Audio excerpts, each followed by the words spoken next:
I know no medium. I never in my life have known any medium in my dealings with positive, hard characters, antagonistic to my own, between absolute submission and determined revolt. I have always faithfully observed the one, up to the very moment of bursting, sometimes with volcanic vehemence, into the other, and as neither present circumstances warranted, nor my present mood inclined me to mutiny, I observed careful obedience to St. John's directions, and in 10 minutes I was treading the wild track of the glen, side by side with him. The breeze was from the west. It came over the hill sweet with scents of heath and rush. The sky was of stainless blue. The stream descending the ravine, swelled with past spring's rains, poured along plentiful and clear, catching golden gleams from the sun, and sapphire tints from the firmament. As we advanced and left the track, we trod a soft turf, mossy fine and emerald green, minutely enamelled with a tiny white flower, and spangled with a star-like yellow blossom. The hills, meantime, shut us quite in, for the glen towards its head wound to the very core. "Let us stay here," said St. John, as we reached the first straggles of a battalion of rocks, guarding a sort of pass beyond which the beck rushed down a waterfall, and where, still a little further, the mountain shook off turf and flower, had only heath for raiment, and crag for gem, where it exaggerated the wild to the savage, and exchanged the fresh for the frowning, where it guarded the fallen hope of solitude, and a less refuge for silence. I took a seat. St. John stood near me. He looked up at the pass and down the hollow. His glance wandered away with the stream and returned to traverse the unclouded heaven which coloured it. He removed his hat, let the breeze stir his hair and kiss his brow. He seemed in communion with the genius of the hound. With his eye he bade farewell to something. "And I shall see it again," he said aloud, "in dreams, when I sleep by the Ganges, and again in a more remote hour when another slumber overcomes me, on the shore of a darker stream." Strange words of a strange love, an austere patriot's passion for his fatherland. He sat down. For half an hour we never spoke, neither he to me nor I to him. That interval past, he recommenced. "Jane, I go in 6 weeks. I've taken my berth in an East Indiaman which sails on the 20th of June. God will protect you, for you have undertaken his work, I answered. Yes, said he. There is my glory and joy. I am the servant of an infallible master. I am not going out under human guidance, subject to the defective laws and erring control of my feeble fellow-worms. My king, my lawgiver, my captain, is the all-perfect. It seems strange to me that all round me do not burn to enlist under the same banner, to join in the same enterprise. All have not your powers, and it would be folly for the feeble to wish to march with the strong. I do not speak of the feeble, or think of them. I address only such as are worthy of the work, and competent to accomplish it. Those are few in number and difficult to discover. You say truly, but when found, it is right to stir them up, to urge and exhort them to the effort, to show them what their gifts are and why they were given, to speak heaven's message in their ear, to offer them, direct from God, a place in the ranks of his chosen. If they are really qualified for the task, will not their own hearts be the first to inform them of it? I felt as if an awful charm was framing round and gathering over me. I trembled to hear some fatal word spoken, which would at once declare and rivet the spell. "And what does your heart say?" demanded St. John. My heart is mute. My heart is mute, I answered, struck and thrilled. Then I must speak for it, continued the deep, relentless voice. Jane, come with me to India. Come as my helpmeet and fellow labourer. The glen and sky spun round. The hills heaved. It was as if I had heard a summons from heaven, as if a visionary messenger, like him of Macedonia, had announced, "Come over and help us." But I was no apostle. I could not behold the herald. I could not receive his call. "Oh, Saint John," I cried, "have some mercy." I appealed to one who, in this discharge of what he believed his duty, knew neither mercy nor remorse. He continued, God and nature intended you for a missionary's wife. It is not personal, but mental endowments they have given you. You are formed for labor, not for love. A missionary's wife you must, shall be. You shall be mine. I claim you, not for my pleasure, but for my sovereign service. "I am not fit for it. I have no vocation," I said. He had calculated on these first objections. He was not irritated by them.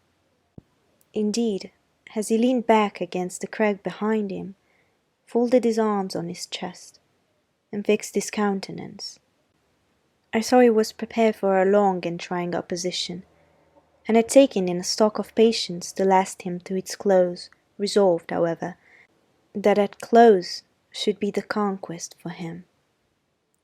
Humility, Jane, said he, is the groundwork of Christian virtues. You say right that you are not fit for the work. Who is fit for it? Or who, that ever was truly called, believed himself worthy of the summons? I, for instance, am but dust and ashes.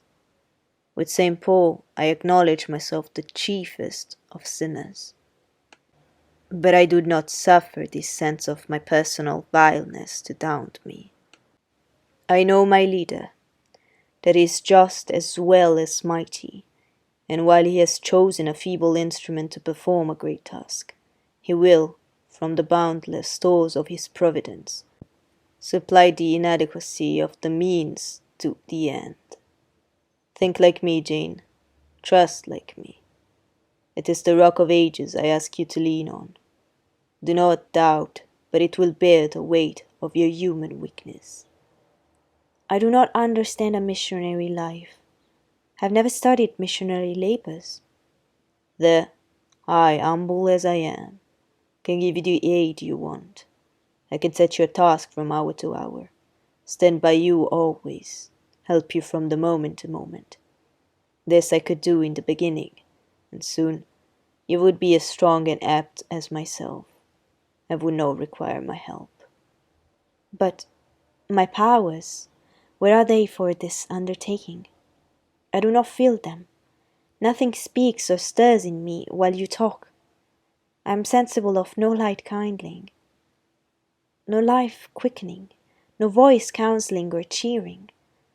Oh, I wish I could make you see how much my mind is at this moment like a rayless dungeon, with one shrinking fear fettered in its depths, the fear of being persuaded by you to attempt what I cannot accomplish. I have an answer for you, hear it. I have watched you ever since we first met.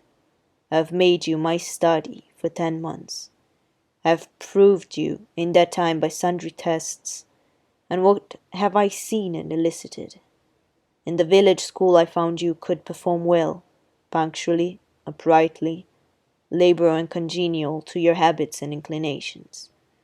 I saw you could perform it with capacity intact.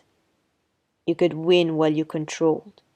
In the calm with which you learnt you had become suddenly rich, I read a mind clear of the vice of Demas. Lucre had not undue power over you. In the resolute readiness with which you cut your wealth into 4 shares, keeping but one to yourself, and relinquishing the three others to the claim of abstract justice.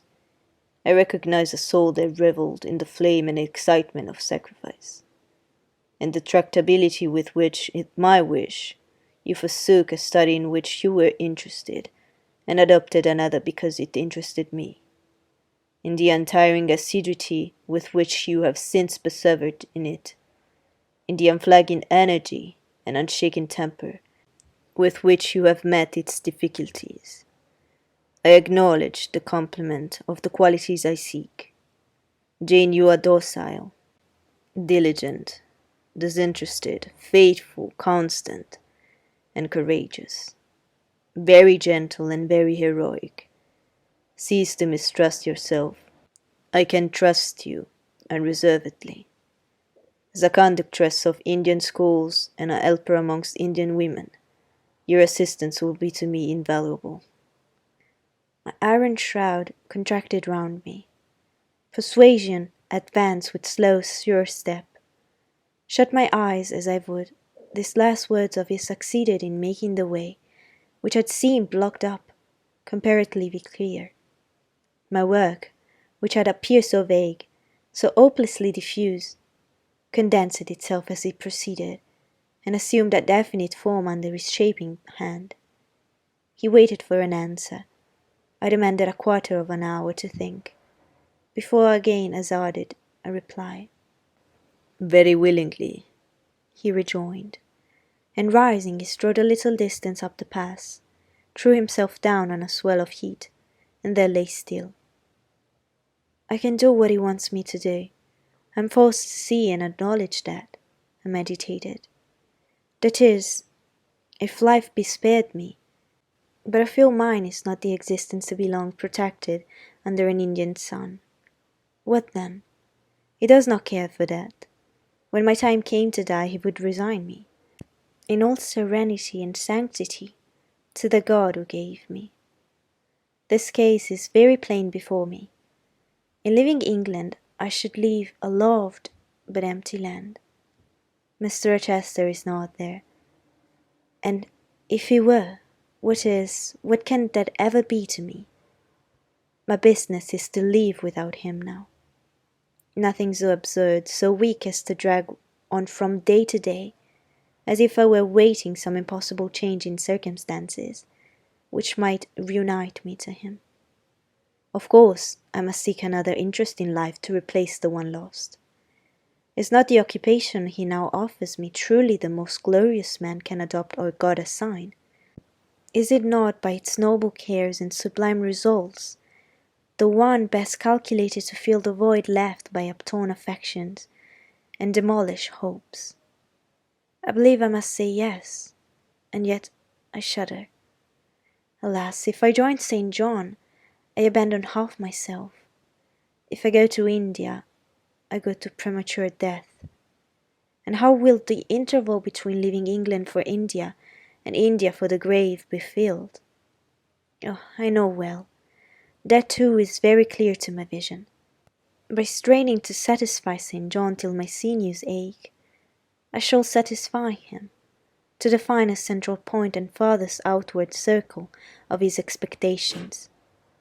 If I do go with him, if I do make the sacrifice he urges, I will make it absolutely. I will throw all on the altar, earth, vitals, the entire victim. He will never love me, but he shall approve me. I will show him energies he has not seen, resources he has never suspected.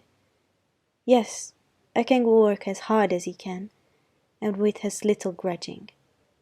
Consent, then, to his demand is possible, but for one item, one dreadful item. It is that he asks me to be his wife, and has no more of a husband's heart for me than that frowning giant of a rock, than which the stream is foaming in yonder gorge. He prizes me as a soldier would a good weapon, and that is all. A marriage to him, this would never grieve me. But can I let him complete his calculations, coolly put into practice his plans, go through the wedding ceremony? Can I receive from him the bridal ring, endure all the forms of love, and know that the spirit was quite absent? Can I bear the consciousness that every endearment he bestows is a sacrifice made on principle? No. Such a martyrdom would be so monstrous. I will never undergo it. As his sister, I might accompany him, not as his wife. I will tell him so. I looked towards the knoll. There he lay, still as a prostrate column, his face turned to me, his eye beaming watchful and keen. He started to his feet and approached me. I am ready to go to India, if I may go free.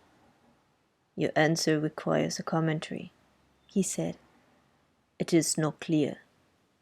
You have hitherto been my adopted brother, I your adopted sister. Let us continue as such. You and I had better not marry. He shook his head. Adopted fraternity will not do in this case. If you were my real sister, it would be different. I should take you and seek no wife. But as it is, either our union must be consecrated and sealed by marriage, or it cannot exist. Practical obstacles oppose themselves to any other plan. Do you not see it, Jane? Consider a moment. Your strong sense will guide you. I did consider, and still my sense, such as it was, directed me only to the fact that we did not love each other as man and wife should, and therefore it inferred we ought not to marry. I said so. St. John, I returned, I regard you as a brother, you me as my sister, and so let us continue. We cannot, he answered with short, sharp determination. It would not do. You have said you will go with me to India. Remember, you have said that. Conditionally. Well. To the main point, the departure with me from England, the cooperation with me in my future labours. You do not object. You have already as good as put your hand to the plough. You ought to consist and to withdraw it. You have but one end to keep in view, how the work you have undertaken can be best done. Simplify your complicated interests, feelings, thoughts, wishes, and aims. Merge all considerations in one purpose, that of fulfilling with effect, with power, the mission of your great master. To do so, you must have a coadjutor, not a brother. That is a loose tie, but a husband I too do not want a sister. A sister might, any day, be taken from me. I want a wife. The sole helpmeet I can influence efficiently in life, and retain absolutely till death. I shuddered as he spoke. I felt his influence in my marrow, his hold on my limbs. Seek one elsewhere than in me, St. John. Seek one fitted to you. One fitted to my purpose, you mean? Fitted to my vocation. Again I tell you, it is not the insignificant private individual, the mere man, with the man's selfish senses. I wish to mate. It is a missionary. And I will give the missionary my energies. It is all he wants, but not myself. That would be only adding the husk and shell to the kernel. For them he has no use. I retain them. You cannot. You ought not. Do you think God will be satisfied with half an oblation? Will he accept a mutilated sacrifice? It is the cause of God I advocate. It is under his standard I enlist you. I cannot accept on his behalf a divided allegiance. It must be entire. Oh, I will give my heart to God, I said. You do not want it. I will not swear, reader, that there was not something of repressed sarcasm both in the tone in which I uttered this sentence, and in the feeling that accompanied it. I had silently feared St. John till now, because I had not understood him. He had held me in awe, because he had held me in doubt. How much of him was saint, how much mortal, I could not heretofore tell. But revelations were being made in this conference. The analysis of his nature was proceeding before my eyes. I saw his fallibilities. I comprehended them. I understood that sitting there where I did, on the bank of heat, and with that handsome form before me, I sat at the feet of a man, erring as I. The veil fell from his hardness and despotism. Having felt in him the present of these qualities, I felt his imperfection and took courage. I was with an equal, one with whom I might argue, one whom, if I saw good, I might resist. He was silent after I had uttered the last sentence, and I presently risked an upward glance at his countenance. His eye, bent on me, expressed at once stern surprise and keen inquiry. Is she sarcastic, and sarcastic to me? It seemed to say. What does this signify? Do not let us forget that this is a solemn matter, he said ere long, one of which we may neither think nor talk lightly without sin. I trust, Jane, you are in earnest when you say you will give your heart to God. It is all I want. Once wrench your heart from man and fix it on your Maker. The advancement of that Maker's spiritual kingdom on earth will be your chief delight and endeavor. You will be ready to do at once whatever furthers that end. You will see what impetus would be given to your efforts and mine by our physical and mental union in marriage, the only union that gives a character of permanent conformity to the destinies and designs of human beings, and passing over all minor caprices, all trivial difficulties and delicacies of feeling, all scruple about the degree, kind, and strength or tenderness of mere personal inclination, you will hasten to enter into that union at once. Shall I? I said briefly, and I looked at his feature, beautiful in their harmony, but strangely formidable in their still severity. At his brow, commanding but not open. At his eyes, bright and deep and searching, but never soft. At his tall, imposing figure, and fancied myself, in idea, his wife. Oh, it would never do. As his curate, his comrade, all would be right. I would cross oceans with him in that capacity, toil under Easter suns, in Asian deserts with him in that office, admire and emulate his courage and devotion and vigor, accommodate quietly to his masterhood, smile undisturbed at his ineradicable ambition, discriminate the Christian from the man, profoundly esteem the one and freely forgive the other. I should suffer often, no doubt, attached to him only in this capacity. My body would be under rather stringent yoke, but my heart and mind would be free. I should still have my unblighted self to turn to, my natural unenslaved feelings with which to communicate in moments of loneliness. There would be recesses in my mind which would be only mine, to which he never came, and sentiments growing there fresh and sheltered, which his austerity could never blight, nor his measured warrior march trample down. But as his wife, at his side always, and always restrained and always checked, forced to keep the fire of my nature continually low, to compel it to burn inwardly and never utter a cry, though the imprisoned flame consumed vital after vital, this would be unendurable. St. John, I exclaimed, when I had got so far in my meditation.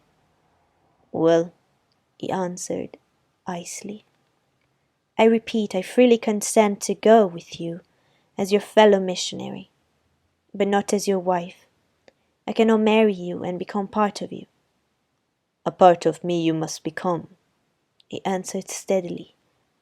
Otherwise the whole bargain is void. How can I, a man not yet 30, take out with me to India a girl of 19, unless she be married to me? How can we be forever together, sometimes in solitude, sometimes amidst savage tribes, and unwed? Very well, I said shortly. Under the circumstances, quite as well as if I were either your real sister or a man and a clergyman like yourself. It is known that you are not my sister. I cannot introduce you as such. To attempt it would be to fasten injurious suspicions on us both. And for the rest, though you have a man's vigorous brain, you have a woman's heart, and it would not do. It would do, I affirmed with some disdain. Perfectly well. I have a woman's heart, but not where you are concerned. For you I have only a comrade's constancy, a fellow soldier's frankness, fidelity, fraternity, if you like, a neophyte's respect and submission to his hierophant. Nothing more, don't fear. It is what I want, he said, speaking to himself. It is just what I want. There are obstacles in the way. They must be hewn down. Jane, you would not repent marrying me. Be certain of that. We must be married. I repeat it, there is no other way, and undoubtedly enough of love would follow upon marriage to render the union right, even in our eyes. I scorn your idea of love, I could not help saying, as I rose up and stood before him, leaning my back against the rock. I scorn the counterfeit sentiment you offer, yes, St. John, and I scorn you when you offer it. He looked at me fixedly, compressing his well-cut lips while he did so. Whether he was incensed or surprised, or what, it was not easy to tell. He could command his countenance thoroughly. I scarcely expected to hear that expression from you, he said. I think I've done and uttered nothing to deserve scorn. I was touched by his gentle tone, and overawed by his high, calm mien. Forgive me the words, St. John, but it is your own fault that I have been roused to speak too unguardedly. You have introduced a topic on which our natures are at variance, a topic we should never discuss. The very name of love is an apple of discord between us. If the reality were required, what should we do? How should we feel? My dear cousin, abandon your scheme of marriage. Forget it. No, said he. It is a long-cherished scheme, and the only one which can secure my great end. But I shall urge you so further at present. Tomorrow I leave home for Cambridge. I have many friends there to whom I wish to say farewell. I shall be absent at fortnight. Take that space of time to consider my offer, and do not forget that if you reject it, it is not me you deny but God. Through my means, He opens to you a noble career. As my wife only can you enter upon it. Refuse to be my wife, and you limit yourself forever to a track of selfish ease and barren obscurity. Tremble lest, in that case, you should be numbered with those who have denied the faith, and are worse than infidels. He had done, turning from me. He once more looked to the river, looked to the hill. But this time his feelings were all pent in his heart. I was not worthy to hear them uttered.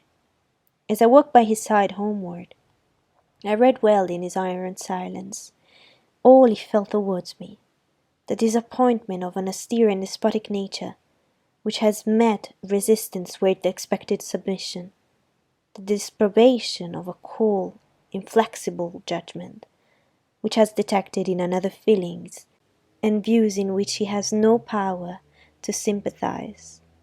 In short, as a man he would have wished to coerce me into obedience. It was only as a sincere Christian he bore so patiently with my perseverity, and allowed so long a space for reflection and repentance. That night, after he had kissed his sisters, he thought proper to forget even to shake hands with me, but left the room in silence.